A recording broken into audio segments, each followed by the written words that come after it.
Santo Agostinho, Confissões, livro 9, o batismo.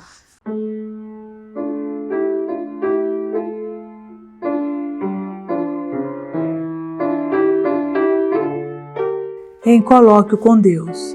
Ó Senhor, eu sou vosso servo, sim, vosso servo e filho da vossa escrava.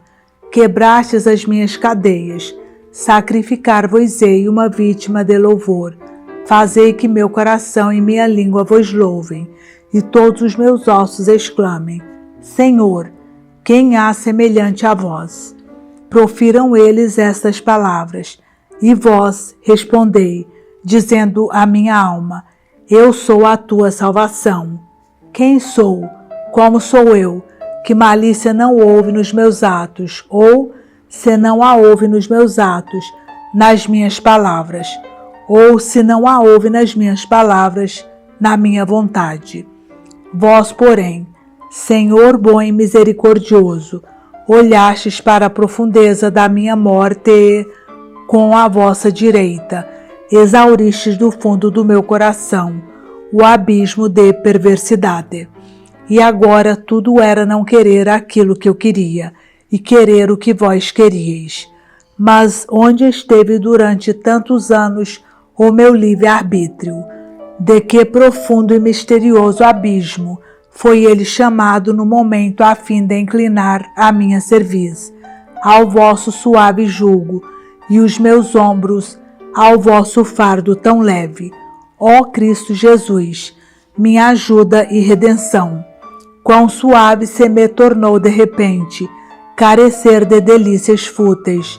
Receava perdê-las, e agora já sentia prazer em abandoná-las. Vós, a verdadeira e suprema suavidade, as afastáveis de mim.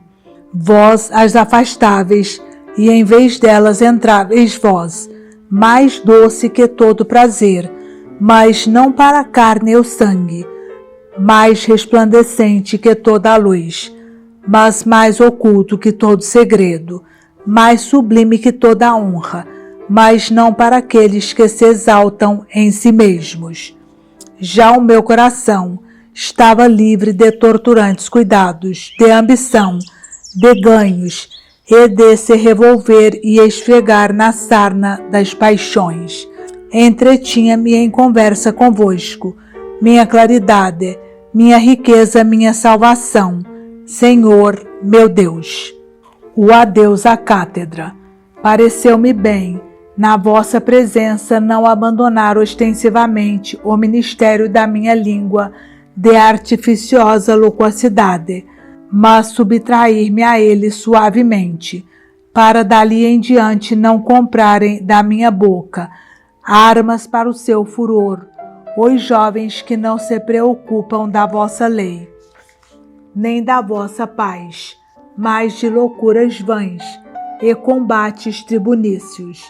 Felizmente, já faltavam poucos dias para as férias das vindimas. Resolvi, por isso, suportá-los com paciência, para depois me retirar como de costume, e resgatado por vós, não mais me tornar a vender. Estáveis a par do nosso plano, não porém os homens, a não ser os da nossa intimidade. Tínhamos combinado que não se comunicasse a ninguém, ainda que vós, quando nos erguíamos do Vale das Lágrimas, entoando o cântico das subidas, nos tinhas concebido setas agudas, carvões devoradores contra a língua pérfida. Esta tudo contradiz sob pretexto de dar conselhos, e como quem devora alimento, ama o que consome. Tinhas dardejado o nosso coração com setas da vossa caridade, e trazíamos as vossas palavras trespassadas nas entranhas, e os exemplos dos vossos servos, que das trevas trouxereis à luz, e da morte à vida, reunidos no seio do nosso pensamento, queimavam e consumiam a pesada sonolência, a fim de não mais nos inclinarmos para as baixezas. Inflamavam-nos tão vivamente que todo o sopro da contradição, originado da crítica malévola, longe de nos extinguir, nos incendiaria mais e mais.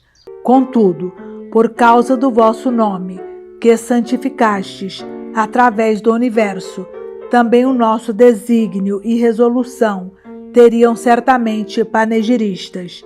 Pareceria quase jactância não esperar pelo tempo das férias, já tão próximo, mas demitir-me de um cargo público, exposto aos olhares de toda a gente, seria por certo atrair a atenção de todos para a minha conduta. Muitas coisas se diriam que eu deixei chegar de propósito um dia próximo às férias das vindimas, para me dar aparências de um grande homem, e que utilidade havia em entregar às críticas e às disputas os meus sentimentos íntimos, e se blasfemasse o meu bem. Além disso, nesse verão, os pulmões, por causa do demasiado trabalho literário, começavam a sentir-se fracos e a respirar com dificuldade. A lesão revelava-se nas dores do peito, que se recusava a emitir voz mais nítida e mais prolongada.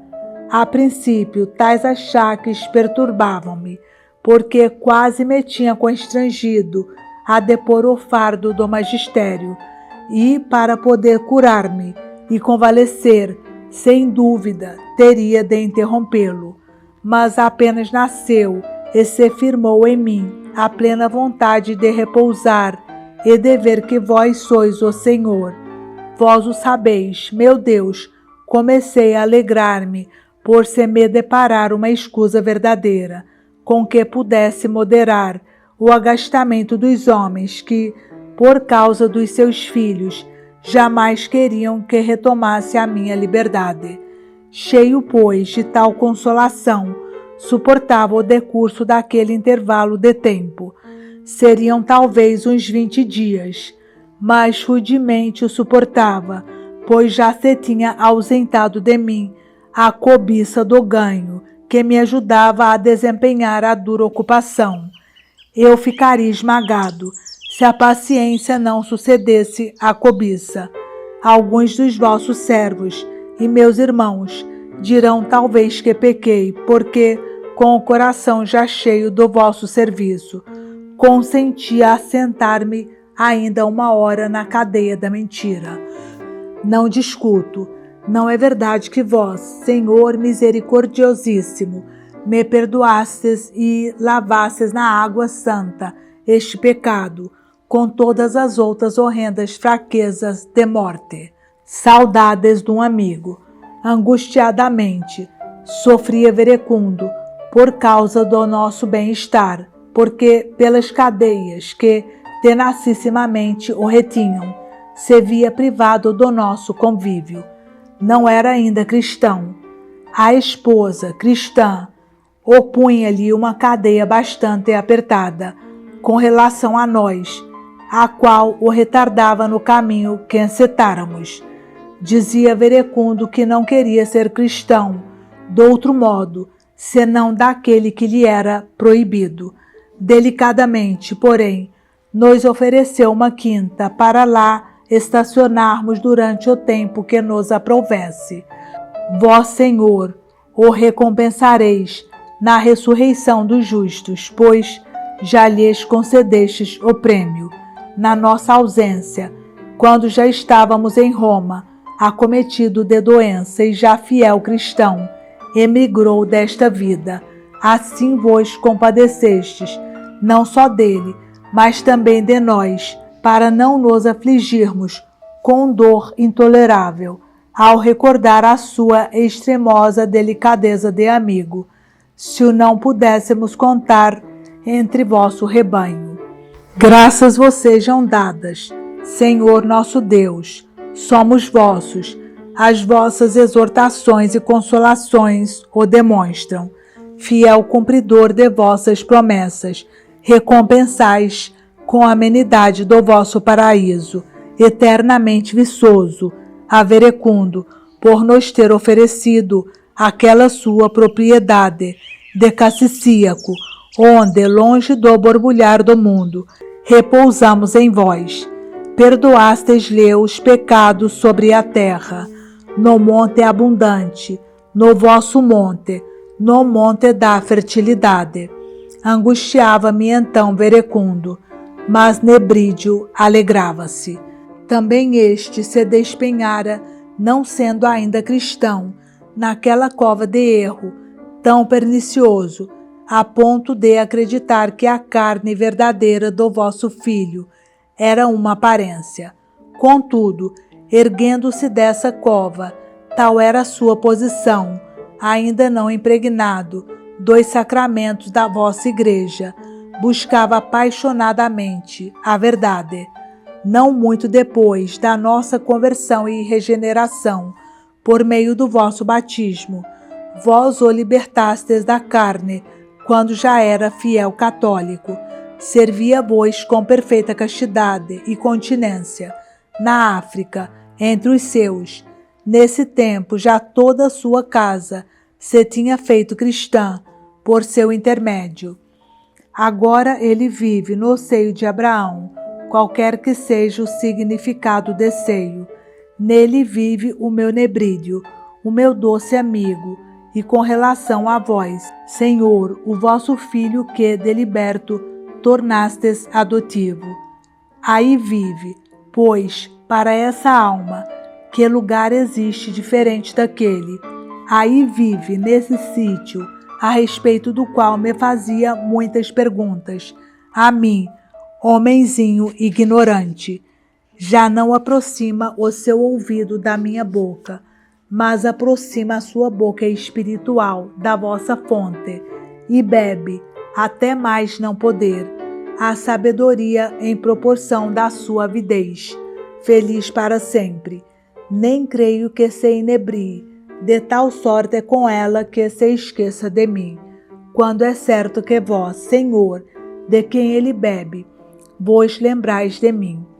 Assim éramos nós, consolávamos Verecundo, que nos permanecia fiel à amizade, apesar da nossa conversão ser para ele objeto de tristeza.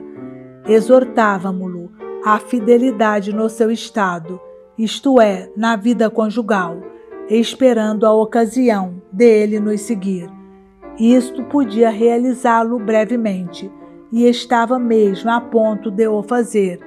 Enfim, decorreram aqueles dias que pareciam muitos e longos por causa do amor da liberdade que eu queria para poder cantar no íntimo do meu ser. Disse o meu coração: busquei o vosso rosto, Senhor, de novo o procurarei. Na quinta de Cassicíaco, chegou o dia em que, na realidade, me devia libertar da profissão de retórico, da qual já estava desligado no pensamento. Assim sucedeu. Livrastes a minha língua do lugar de que me tinhas já libertado o coração.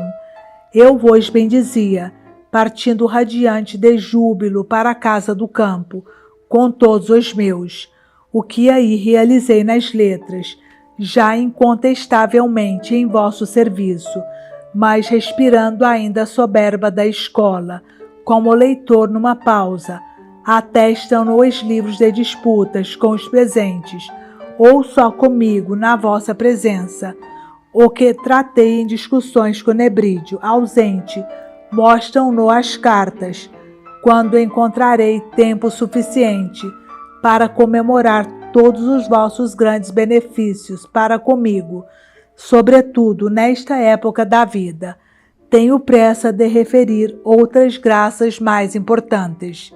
Chama por mim a recordação do meu passado e torna-se-me doce, Senhor, confessar-vos com que interiores estímulos me submetestes, como aplanastes a minha alma, abatendo os montes e as colinas dos meus pensamentos, como endireitastes as minhas vias tortuosas e suavizastes as asperezas, e como submetestes a Lípio, o irmão do meu coração, ao nome de vosso Filho único, nosso Senhor e Salvador Jesus Cristo, nome que ele a princípio desdenhosamente suportava que fosse inserido nos meus escritos.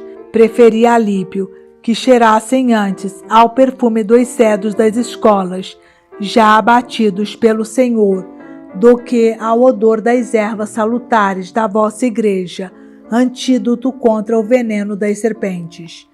Que exclamações elevei até vós, meu Deus, ao ler os salmos de Davi, esses cânticos de fé, esses hinos de piedade que baniam de mim o espírito da soberba.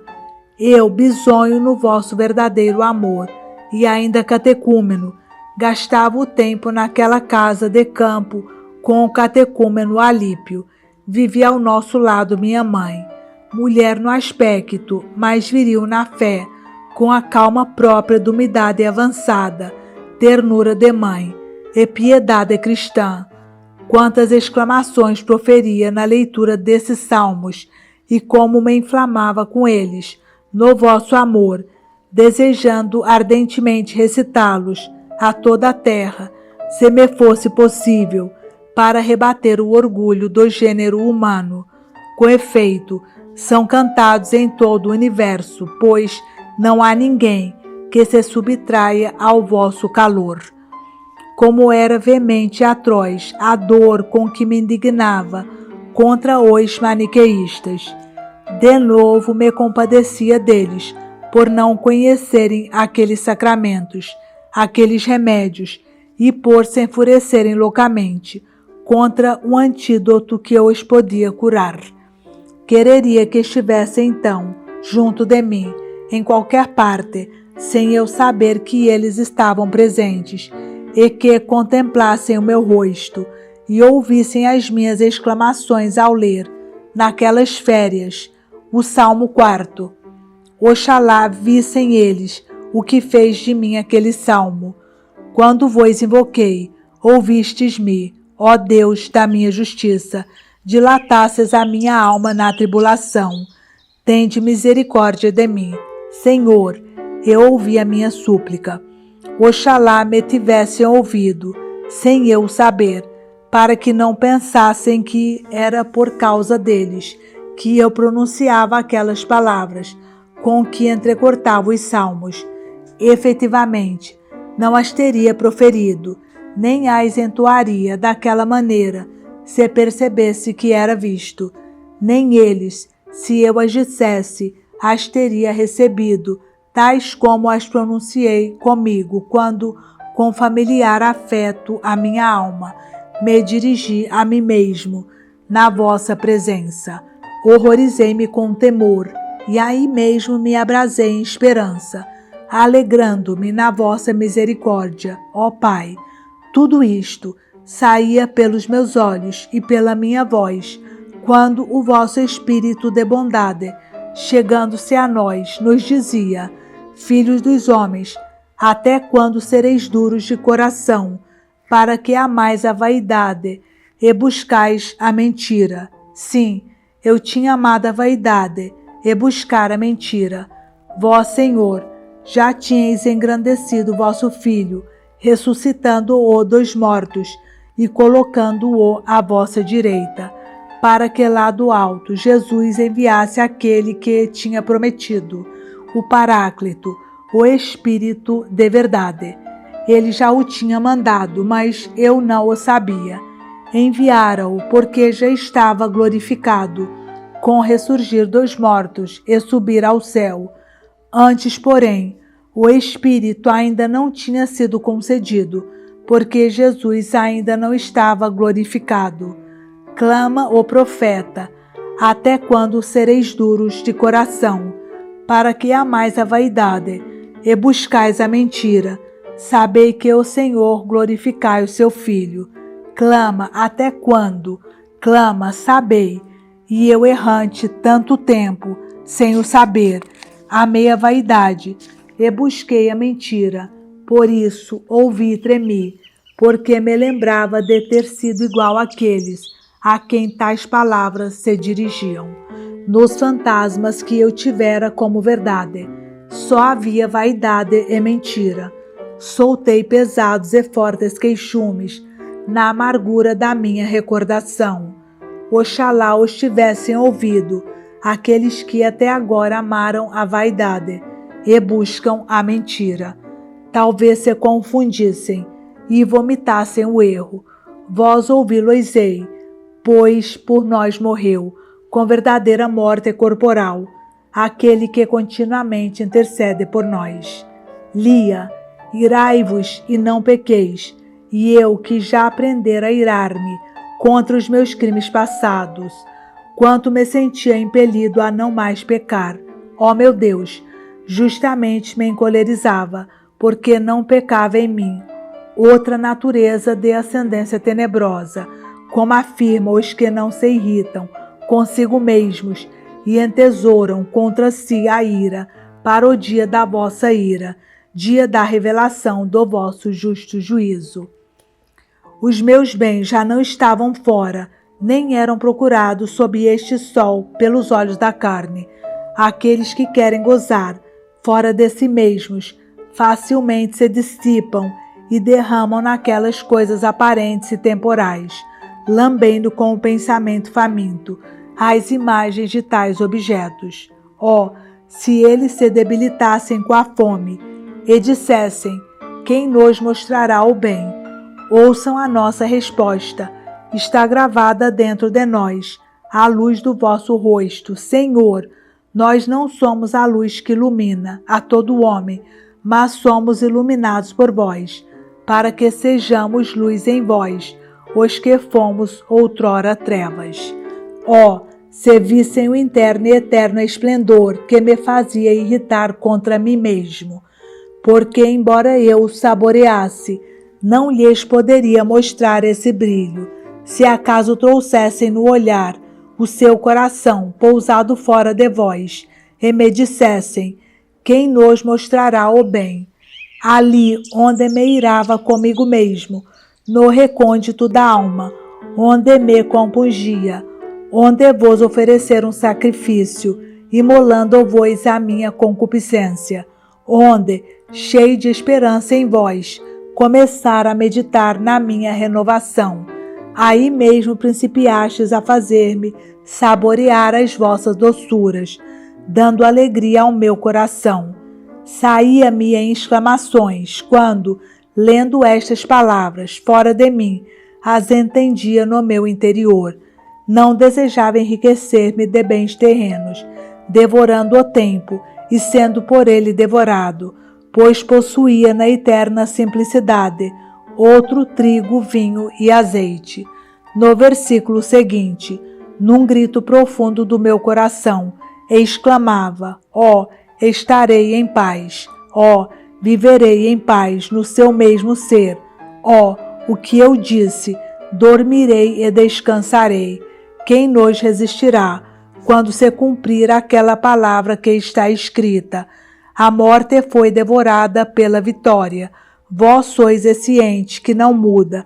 Em vós está o descanso que faz esquecer todos os trabalhos, porque nenhum outro repouso existe senão vós.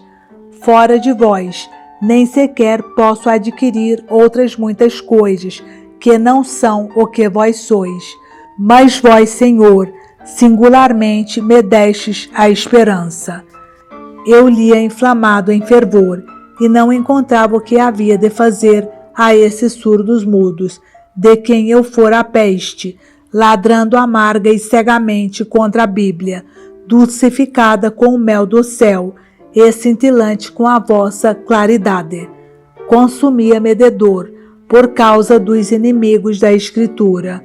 Quando recordarei todos os fatos sucedidos naquele silêncio, o rigor do vosso castigo e a admirável prontidão da vossa misericórdia, atormentáveis-me então com uma dor de dentes, piorando tanto que não podia falar. Ocorreu-me pedir a todos os meus que estavam presentes para que rogassem por mim, ó Deus de toda a salvação. Este pedido escrevi-o numa tabuazinha encerada e entreguei-o para que lhes fosse lido. Logo que dobramos os joelhos, em piedosa súplica, aquela dor desapareceu. Mas que dor e como fugiu! Fiquei deslumbrado, eu o confesso, ó meu Senhor Deus, ó meu Deus, nunca experimentara tal coisa desde os meus primeiros anos. O vosso poder insinuou-se em mim profundamente. Alegre na minha fé, louvei o vosso nome, mas esta fé não me deixava estar seguro, pelo que dizia respeito aos meus pecados passados, os quais ainda então me não tinham sido perdoados pelo vosso batismo. Em comunicação com Santo Ambrósio. Acabadas as férias, fiz saber aos habitantes de Milão que deviam prover os seus estudos com outro vendedor de palavras, já que determinava consagrar-me ao vosso serviço. Nem eu, pelas dores de peito e dificuldade em respirar, poderia desempenhar o cargo. Comuniquei por carta ao vosso santo bispo Ambrósio os meus desregramentos passados e a minha resolução presente, para que me indicasse o que de preferência devia ler nas vossas escrituras, a fim de melhor me dispor e de me tornar mais apto para a recepção de tão insigne graça. Ordenou-me que lesse o profeta Isaías, segundo me parece, por ter vaticinado mais claramente do que qualquer outro o vosso evangelho e a vocação dos gentios à fé, mas não o compreendi na primeira leitura, e julgando que todo ele era assim obscuro, deferi a sua repetição, para quando estivesse mais experimentado na palavra do Senhor. O batismo. Chegada a ocasião em que convinha inscrever-me entre os catecúmenos, deixando o campo, voltamos a Milão. Quis também Alípio renascer para vós, juntamente comigo no batismo, já revestido da humildade, tão conforme com os vossos sacramentos. Era ele um fortíssimo domador do corpo, a ponto de trilhar descalço, com insólito arrojo, o solo regelado de Itália. Juntamos também a nós a Deodato, o filho carnal do meu pecado, a quem tinhas dotado de grandes qualidades. Com 15 anos incompletos, ultrapassava já em talento a muitos homens, idosos e doutos. Confesso estes vossos dons, Senhor meu Deus, Criador de todas as coisas, e tão poderoso para corrigir as nossas deformidades, porque nada de meu havia nesse jovem, além do pecado. Se por mim fora criado na vossa lei, fostes vós, e mais ninguém quem nolo inspirou. Confesso-vos, pois, estes vossos dons. Há um livro meu, que se intitula De Magistro, onde ele dialoga comigo. Sabeis que todas as opiniões que aí se inserem, atribuídas ao meu interlocutor, eram as dele, quando tinha 16 anos. Notei nele coisas ainda mais prodigiosas. Aquele talento causava-me calafrios de admiração, pois quem senão vós poderia ser o artista de tais maravilhas? Depressa lhe tirasses a vida da terra. É com a maior tranquilidade que eu me lembro dele, nada lhe receando na infância, nem na adolescência, nem no decurso da idade. Associamo-lo a nós, como irmão na graça, para o educarmos na vossa lei. Recebemos o batismo e abandonou-nos a preocupação da vida passada.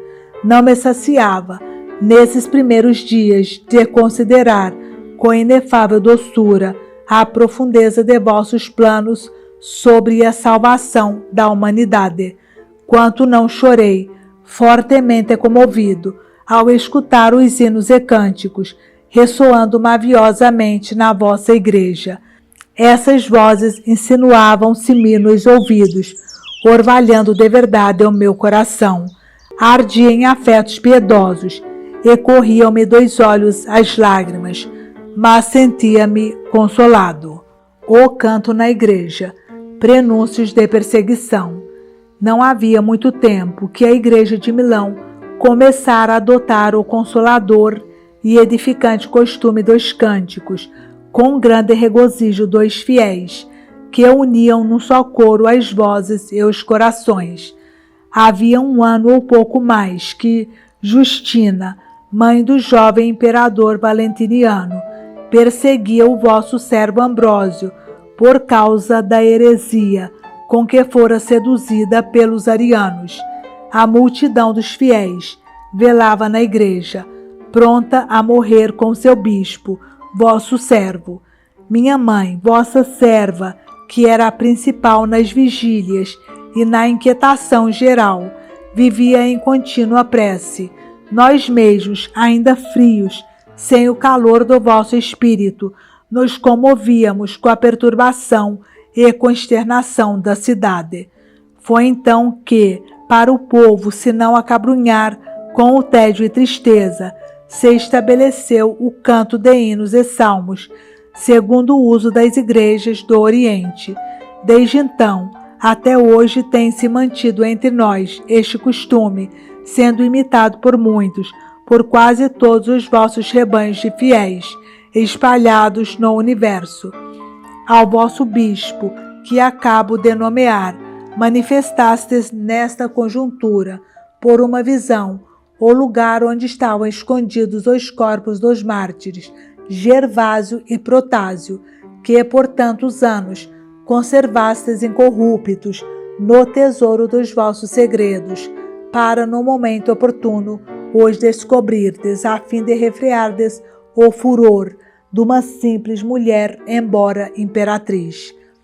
Com efeito, descobertos e desenterrados os corpos, quando os transportavam com todas as honras à Basílica Ambrosiana, uns possessos, vexados por espíritos imundos, foram curados, conforme confessaram os mesmos demônios. Também um cego de há vários anos, cidadão muito conhecido na cidade, tendo perguntado a causa das manifestações de regozijo entre o povo, informado dos acontecimentos, levantou-se e pediu ao guia que o levasse para junto dos corpos dos mártires. Chegado lá, pediu licença para tocar com o lenço o ataúde dos vossos santos, cuja morte fora preciosa aos vossos olhos. Logo que tocou com o lenço e o levou aos olhos, estes abriram-se-lhe subitamente. Propagou-se logo a fama do milagre, elevando-se até vós ardentes e esplendorosos louvores. O coração da perseguidora, ainda que se não tenha rendido à fé da salvação, contudo reprimiu o furor na sua luta contra nós. Graças vos dou, ó meu Deus, donde chamastes, para que parte chamastes minha memória, a fim de confessar estes acontecimentos que, apesar da sua importância, omitira por esquecimento. Ainda não corria atrás de vós, quando deste modo se exalava o aroma das vossas fragrâncias. Por isso, mais chorava ouvindo os vossos hinos, suspirava outrora por vós, e enfim respirava, quanto o permite o ar de uma choça de colmo. A morte de Mônica em Hóstia, sua educação. Vós, que fazeis com que os unânimes habitem na mesma morada, associastes a nós o jovem Evódio, natural do nosso município.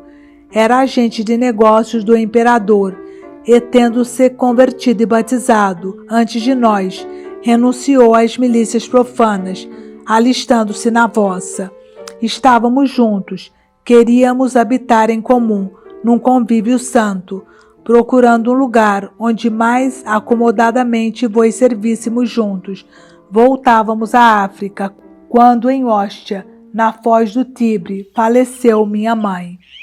Passo muitas coisas em silêncio, porque tenho pressa. Recebei, meu Deus, as minhas confissões e ações de graças por tão inumeráveis benefícios de que não faço aqui menção. Mas não quero calar os sentimentos que me brotam da alma acerca desta vossa serva, que pela carne me concebeu para a vida temporal e pelo coração me fez nascer para a eterna. Não quero publicar os seus méritos, mas os dons que lhe concedestes. Não foi ela, Efetivamente, que se fez ou educou a si mesma, nem o pai nem a mãe podiam adivinhar o que viria a ser aquela a quem geraram. A disciplina do vosso Cristo e a doutrina do vosso Filho único educaram-na no vosso temor, no seio de uma família fiel, que era digno membro da vossa igreja. Mais ainda que a diligência e educação da mãe, Mônica enaltecia a vigilância de uma velha escrava que já tomara meu avô materno às costas, sendo ainda menino, como é costume, serem trazidas as crianças pelas meninas mais crescidas. Estas recordações, a sua idade avançada e os costumes exemplares, tornavam-na veneranda aos olhos dos amos nesta casa cristã. Esta serva desempenhava com solicitude o encargo que lhe confiaram os seus senhores, de lhes olhar pelas filhas, repreendendo-as quando era necessário, com santa e enérgica severidade, e instruindo-as com discreta prudência, além das horas em que tomavam uma sóbria refeição à mesa de seus pais. Nem água lhes deixava beber, ainda que ardessem em sede. Queria preveni-las do mau hábito e aduzia esta sábia razão: quereis agora beber água, porque não tendes vinho em vosso poder. Quando vos casardes e ficardes senhoras da adega e da despensa, não mais gostareis da água, mas o hábito de beber prevalecerá. Com este método de aconselhar e mandar com autoridade, lhes refreava o apetite em tenra idade e lhes adaptava a sede às regras da temperança, para que não desejassem o que não convinha. Apesar disso, como a vossa serva mo contou a mim, seu filho, insinuou-se-lhe pouco a pouco o gosto pelo vinho. Como filha sóbria, os pais mandavam-na, segundo o costume, tirar vinho do tonel. Mergulhava a caneca na cuba, aberta pela parte superior, e antes de despejar o vinho para a garrafa, sorvia com a ponta dos lábios um pocochinho, porque, por causa da repugnância, não podia beber mais. Não o fazia por inclinação à embriaguez, mas por excessos exuberantes da juventude, que fervem sob a forma de movimentos alegres e que de ordinário se corrigem nos ânimos pueris, pela autoridade severa dos mais velhos, aumentando, porém, dia a dia a porção, pois quem despreza as coisas pequenas, insensivelmente cai nas maiores, escorregou para o hábito, de modo a esvaziar gulosamente copos cheios de vinho. Onde estava então a prudente anciã e a sua severa proibição? Que remédio podia ser eficaz contra a doença oculta, se a vossa medicina, Senhor, não vigiasse por nós? Na ausência do pai, da mãe e dos educadores, estáveis presente vós, que nos criastes, que nos chamais a vós, e que por vossos legados procurais fazer algum bem para a salvação das almas, que fizesses, pois, meu Deus, como a socorrestes, como a curastes, não fizesses sair de uma alma um sarcasmo agudo e doloroso, como o ferro cirúrgico das vossas provisões secretas, para cortar de um só golpe aquela gangrena. De fato, a escrava que costumava acompanhá-la até junto do tonel, litigando um dia com a sua jovem senhora, estando sós, lançou-lhe em rosto a intemperança, chamando-lhe com atroz insulto, bêbeda. Ferida por esse aguilhão, considerou a fealdade do seu hábito, reprovou e corrigiu-se. Assim como as adulações dos amigos nos pervertem, do mesmo modo as censuras dos inimigos nos reformam.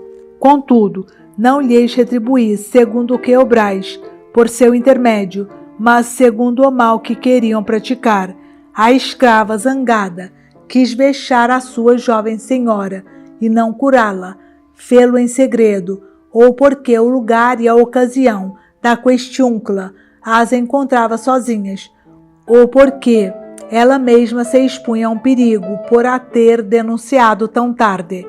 Mas vós, Senhor, que tudo dirigis no céu e na terra, e endireitais para os vossos desígnios a torrente profunda da iniquidade, e regulais o curso turbulento dos séculos, curastes uma alma pela insolência de outra.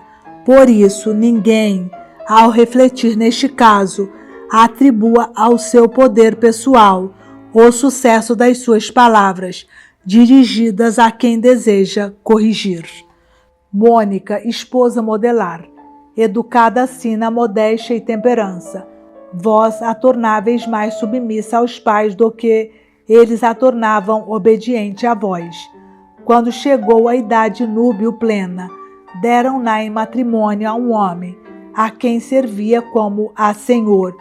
Procurava conquistá-lo para vós, falando-lhe em vós, pelos seus bons costumes, com os quais a tornáveis bela, respeitosamente amável e encantadora aos olhos do marido. Sofria-lhe também as infidelidades matrimoniais, com tanta paciência, que nunca teve discórdia alguma com o marido, por este motivo. Esperava que a vossa misericórdia, descendo sobre ele, o fizesse casto, quando crescesse em vós. Se o coração do marido era afetuoso, o temperamento era arrebatado, mas ela sabia que era melhor não resistir à ira do esposo, nem por ações, nem por palavras. Logo que o via mais calmo e sossegado, oportunamente lhe dava a explicação da sua conduta, se por acaso ele refletidamente se irritava. Enfim, muitas senhoras, tendo maridos muito mais benignos, traziam no rosto desfigurado os vestígios das pancadas. Conversando entre amigas, enxovalhavam a vida dos esposos. Minha mãe repreendia-lhes a língua, admoestando-as seriamente, como por gracejo. Lembrava-lhes que desde o momento em que ouviram o contrato de matrimônio, como quem escuta a leitura de um documento pelo qual são feitas escravas, elas se deviam considerar como tais. Por este motivo, tendo presente essa condição, não podiam ser altivas com os seus senhores. Essas matronas, conhecendo o mau gênio que ela suportava ao marido, admiravam-se de nada lhe ouvirem, nem por indício algum contar que Patrício lhe batesse, ou que algum dia se desaviessem por questiúnculas domésticas. Perguntavam-lhe familiarmente a razão, e a minha mãe expunha-lhes seu modo de proceder, de que acima fiz menção. As que o punham em prática, depois de o experimentarem, felicitavam-na. As outras que não faziam caso, continuavam a ser vexadas e oprimidas. A princípio, a sogra irritava-se contra ela, por causa dos mexericos de escravas malévolas. De tal forma, minha mãe a conquistou, com afabilidades, com paciência e mansidão inalteráveis, que a própria sogra espontaneamente denunciou ao filho as línguas intrigantes das escravas, como perturbadora da paz doméstica entre a nora e ela. Ele rogou que fossem castigadas. Com efeito, depois Patrício, dócil à mãe e solícito pelo bom governo da casa e pela concórdia entre os seus, mandou flagelar as culpadas, segundo o desejo de quem as acusara. A sogra declarou que podia esperar igual castigo, quem quer que, para lhe agradar, lhe dissesse mal da nora. Ninguém ousou mais expor-se a tal risco, e viveram as duas em doce harmonia, digna de ser lembrada. Concedestes ainda um grande dom a esta fiel serva, em cujo seio me criastes, ó meu Deus e minha misericórdia. Quando podia, mostrava-se conciliadora entre as almas discordes e desavindas, a ponto de nada referir de uma a outra, senão o que podia levá-las a reconciliar-se, ouvindo de um lado e do outro as queixas amargas, as quais costuma vomitar a discórdia encolerizada e cheia de ressentimentos. Quando, em presença de uma amiga, o vômito de rancores contra a inimiga ausente desabafa em azedas confidências. De pouca importância me parecia este bem, se uma triste experiência me não mostrasse que um grande número de pessoas, não sei porquê, horrendo contágio de malícia, já espalhado por muito longe, não só repete a inimigos encolerizados o que uns zangados disseram de outros, mas ainda acrescenta coisas que eles não proferiram. Pelo contrário, deve ter-se em pouca conta, para alguém dotado de sentimentos humanos, ou não atiçar ou não acender, com ditos malévolos, as inimizades dos outros, se não procura também, com boas palavras, extingui-las.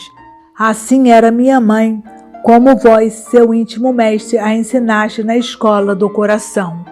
Enfim, até vos ganhou marido, nos últimos tempos desta vida temporal, e não teve mais a lamentar nele o que lhe sofrera antes de se converter. Era verdadeiramente a serva dos vossos servos. Todos os que a conheciam vos louvavam, honrando-vos e amando-vos nela, porque lhe sentiam no coração a vossa presença, comprovada pelos frutos de uma existência tão santa.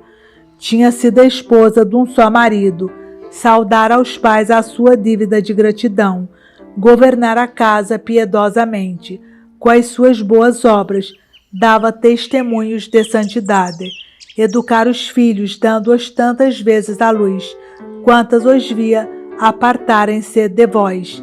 Enfim, ainda antes de ela adormecer no Senhor, quando já vivíamos unidos em vós, pela graça do batismo, era tão desvelada para todos, já que por vossa liberalidade permitis que nos dirijamos aos vossos servos, como se nos tivesse gerado a todos, servindo-nos como se fosse filha de cada um. O êxtase de hóstia.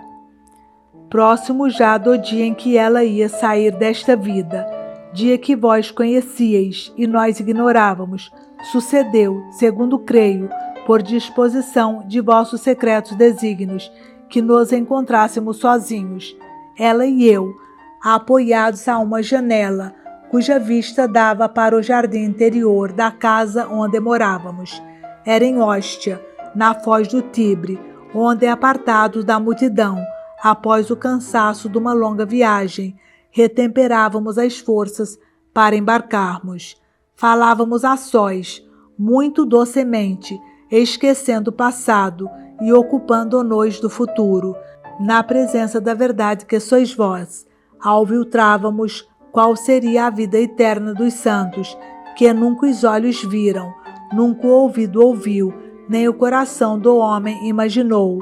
Sim, os lábios do nosso coração abriam-se ansiosos para a corrente celeste da vossa fonte, a fonte da vida, que está em vós, para que, aspergido segundo a nossa capacidade, pudéssemos de algum modo pensar num assunto tão transcendente.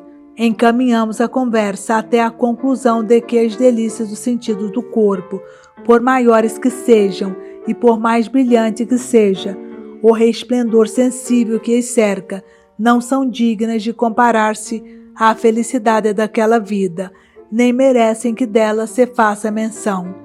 Elevando-nos em afetos mais ardentes por essa felicidade, divagamos gradualmente por todas as coisas corporais, até o próprio céu, donde o sol, a lua e as estrelas iluminam a terra. Subíamos ainda mais em espírito, meditando, falando e admirando as vossas obras. Chegamos às nossas almas e passamos por elas, para atingir essa região de inesgotável abundância, onde apacentais eternamente Israel, com o pastio da verdade. Ali a vida é a própria sabedoria, por quem tudo foi criado, tudo o que existiu e o que há de existir, sem que ela própria se crie a si mesma, pois existe como sempre foi e como sempre será. Antes não há nela ter sido, nem haver de ser, pois simplesmente é, por ser eterna. Ter sido e haver de ser não são próprios do ser eterno. Enquanto assim falávamos, anelantes pela sabedoria, atingimos-la momentaneamente, no ímpeto completo do nosso coração. Suspiramos e deixamos lá, agarradas às primícias do nosso espírito. Voltamos ao vão ruído dos nossos lábios, onde a palavra começa e acaba. Como poderá esta, meu Deus, comparar-se ao vosso verbo, que subsiste por si mesmo, nunca envelhecendo e tudo renovando? Dizíamos, pois, suponhamos uma alma, onde jazem em silêncio a rebelião da carne, as vãs imaginações da terra, da água, do ar e do céu. Suponhamos que ela guarda silêncio consigo mesma, que passa para além de si, nem sequer pensando em si, uma alma na qual se calem igualmente os sonhos e as revelações imaginárias, toda a palavra humana, todo o sinal, enfim, tudo o que sucede passageiramente. Imaginemos que, nessa mesma alma, existe o silêncio completo, porque, se ainda pode ouvir, todos os seres lhe dizem: não nos fizemos a nós mesmos, fez-nos o que permanece eternamente. Se ditas essas palavras, os seres emudecerem, porque já escutaram quem os fez, suponhamos então que Deus sozinho fala, não por essas criaturas, mas diretamente, de modo a ouvirmos a sua palavra, não pronunciada por uma língua corpórea, nem por voz de anjo, nem pelo estrondo do trovão, nem por metáforas enigmáticas, mas já por ele mesmo. Suponhamos que ouvíamos aquele que amamos nas criaturas, mas sem o intermédio delas, assim como nós acabamos de experimentar, atingindo no relance de pensamento a eterna sabedoria, que permanece imutável sobre todos os seres. Se esta contemplação se continuasse, se todas as outras visões de ordem muito inferior cessassem, se unicamente esta arrebatasse a alma e absorvesse de tal modo que a vida eterna fosse semelhante a este vislumbre intuitivo, pelo qual suspiramos, não seria isto a realização do entra no gozo do teu Senhor? E quando sucederá isto? Será quando todos ressuscitarmos? Mas então, não seremos todos transformados? Ainda que isto disséssemos, não pelo mesmo modo e por estas palavras, contudo bem sabeis, Senhor, quanto ao mundo e os seus prazeres nos pareciam vis, naquele dia, quando assim conversávamos. Minha mãe então disse: meu filho, quanto a mim, já nenhuma coisa me dá gosto nesta vida. Não sei o que faço ainda aqui, nem porque ainda cá esteja, esvanecidas já as esperanças deste mundo. Por um só motivo, desejava prolongar um pouco mais a vida, para ver-te católico antes de morrer. Deus concedeu-me esta graça superabundantemente, pois vejo que já desprezas a felicidade terrena, para servires ao Senhor, que faço eu, pois, aqui. Últimos desejos de Mônica. Não me lembro bem do que lhe respondi a respeito destas palavras. Dentro de 5 dias, ou pouco mais, recolhia-se ao leito com febre.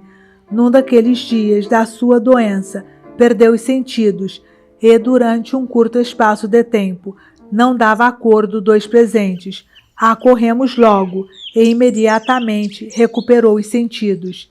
Vendo-nos de pé junto dela, a mim e ao meu irmão, disse-nos como quem procura alguma coisa, onde estava eu. Depois, reparando em nós, atônitos de tristeza, acrescentou: sepultareis aqui a vossa mãe. Eu estava calado e sustendo as lágrimas. Meu irmão, porém, proferiu algumas palavras, nas quais mostrava o desejo de vê-la morrer na pátria, o que julgava melhor, e não em país estranho. Ouviu, e com o rosto cheio de aflição, fixando nele os olhos, repreendeu-o por acalentar tais sentimentos, olhando depois para mim. Vê o que ele diz. E logo, dirigindo-se a ambos: enterrai este corpo em qualquer parte, e não vos preocupeis com ele. Só vos peço que vos lembreis de mim, diante do altar do Senhor, onde quer que estejais. Tendo explicado o seu pensamento, nos termos que lhe foi possível, calou-se. Com o agravamento da enfermidade, dilataram-se-lhe as dores. Eu, ó Deus invisível, pensando nos vossos dons, que disseminais pelos corações dos vossos fiéis, donde provém colheitas admiráveis, alegrava-me e rendia-vos graças, ao lembrar-me de quanto sabia a respeito do cuidado que sempre a preocupara da sua sepultura, dispondo e ordenando que fosse junto do corpo de seu marido, porque tinha vivido com ele em tão estreita união, desejava também ajuntar a esta felicidade. Como a alma humana é incapaz das coisas divinas, a dita de os homens poderem recordar que, após a sua peregrinação de além-mar, lhe fora concedida a graça de a terra cobrir na mesma sepultura a ambos os consortes. Quando esta vaidade começara a retirar-se do seu coração, eu não o sabia, mas alegrava-me admirando-me de que ela assim mo patenteasse. Contudo, na nossa conversa janela, quando me disse que estou eu a fazer neste mundo, já não mostrava desejo de morrer na pátria. Soube também que já quando vivíamos em Hóstia, um dia em que eu não estava em casa, tinha ela falado com uma confiança maternal a alguns dos meus amigos acerca do desprezo desta vida e da felicidade da morte. Eles, admirados com aquele valor de uma mulher, fostes vós que lhe o destes. Perguntaram-lhe se não temia deixar o corpo tão longe da sua cidade. Respondeu: para Deus não é longe, nem devo temer que no fim dos séculos não saiba onde me há de ressuscitar. Enfim, no 9º dia da doença, aos 56 anos de idade, e no 33º de minha vida, aquela alma piedosa e santa libertou-se do corpo. Lágrimas de dor.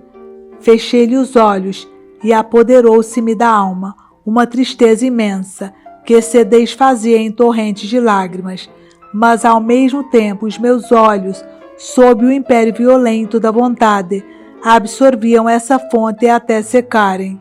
Oh, como foi angustiosa para mim a luta, quando ela exalou o último suspiro. A Deodato, meu filho, rebentou em pranto, mas instado por todos nós, calou-se. Deste modo, a sua voz juvenil, voz do coração, também reprimiu e calou em mim esta espécie de emoção pueril, que se expandia em choro. Parecia-nos que não ficava bem celebrar-lhe os funerais com pranto, lamentações e gemidos, porque essas demonstrações servem de ordinário para deplorar a infelicidade dos mortos ou o seu completo desaparecimento. A morte de minha mãe, pelo contrário, não foi infeliz, nem total. Sabíamo-lo pelo testemunho dos seus costumes, pela sinceridade da sua fé e por outras razões inequívocas, que era aquilo que me pungia dentro da alma, senão uma chaga recente, por ter sido arrancada no instante ao convívio tão doce, tão querido, de viver junto da minha mãe. Causava-me grande consolação o seguinte testemunho que deu de mim, na sua última doença, correspondendo com grande ternura aos meus obséquios. Chamava-me bom filho e lembrava com grande sentimento de amor que nunca da minha boca fora proferida contra ela uma só palavra dura e injuriosa. Contudo, meu Deus, meu Criador, que comparação havia entre a solicitude que lhe tributava a servidão a que ela por mim se sujeitara, por me sentir assim desamparado, de lenitivo tão grande, a minha alma ficava em chaga e a minha vida, formada pela fusão da sua, despedaçava-se. Estancado o pranto de Adeodato, Evódio, tomando um saltério, começou a cantar um salmo ao qual todos respondíamos.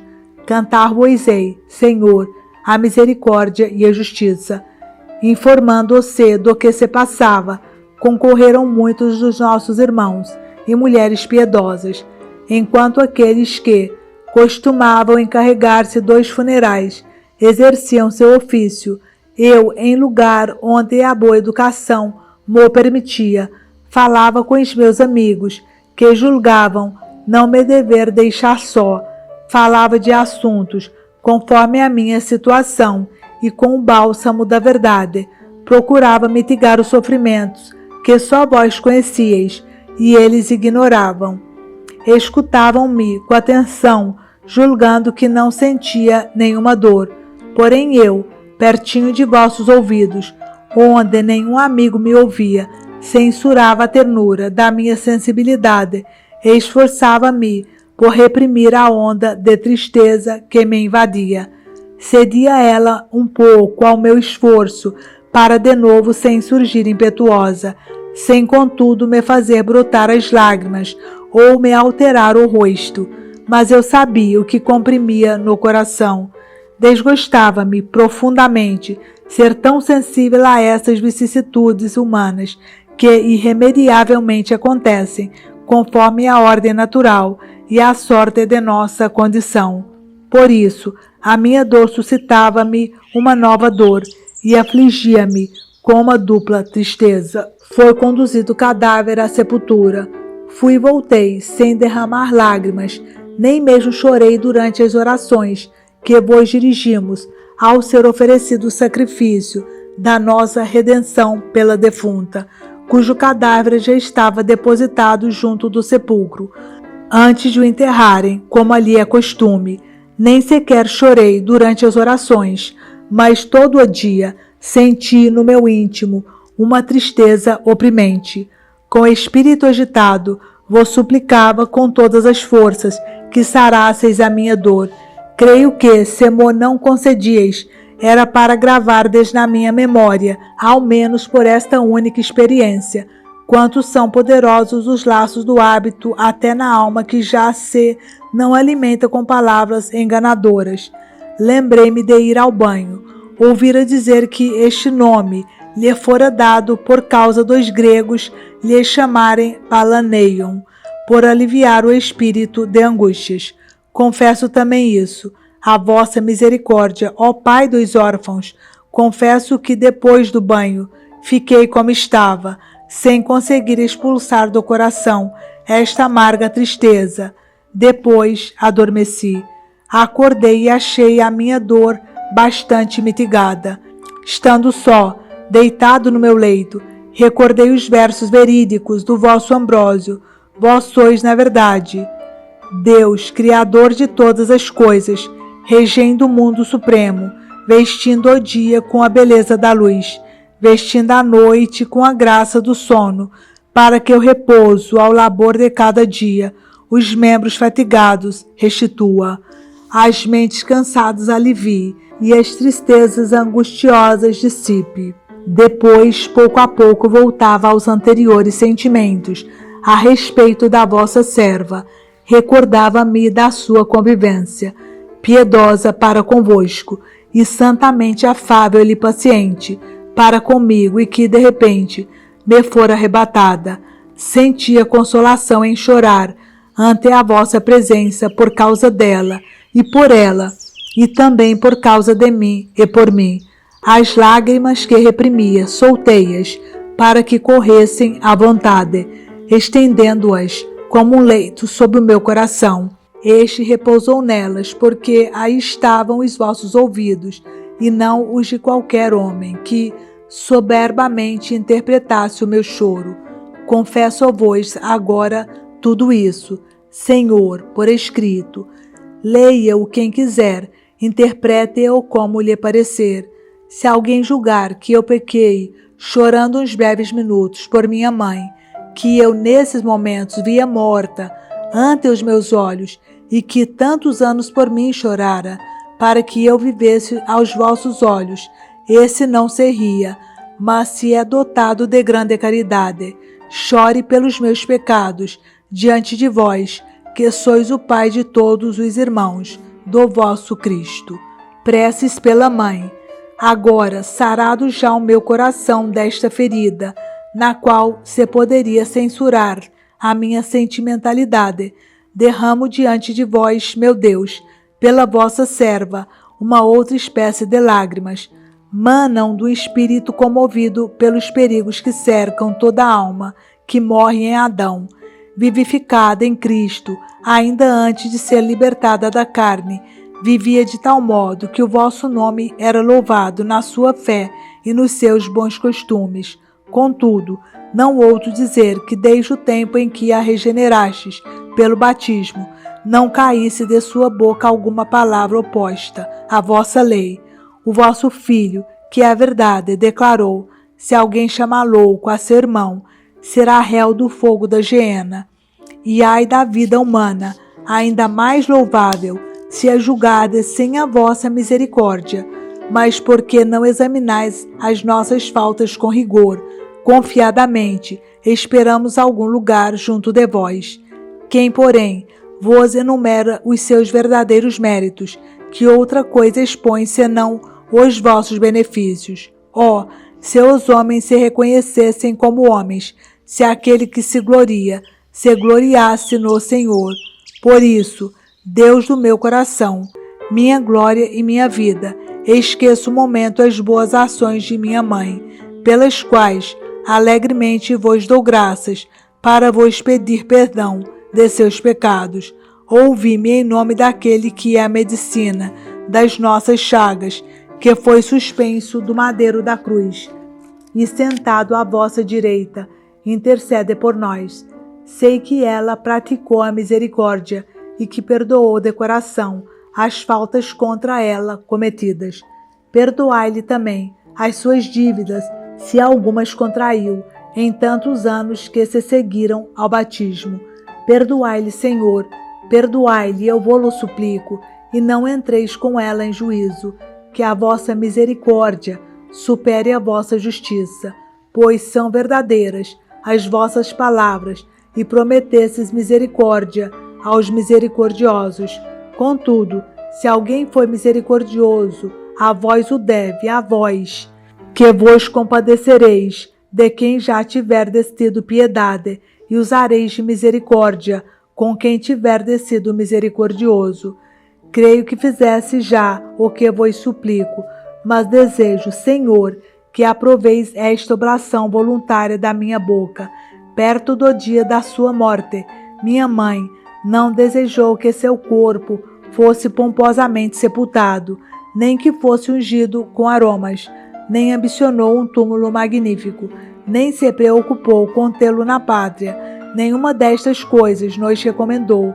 Mostrou apenas desejo de que nos lembrássemos dela, junto do vosso altar, onde nunca tinha faltado um só dia a render-vos homenagens, porque sabia que lá se distribui a vítima santa que destruir o libelo de condenação, contrário a nós.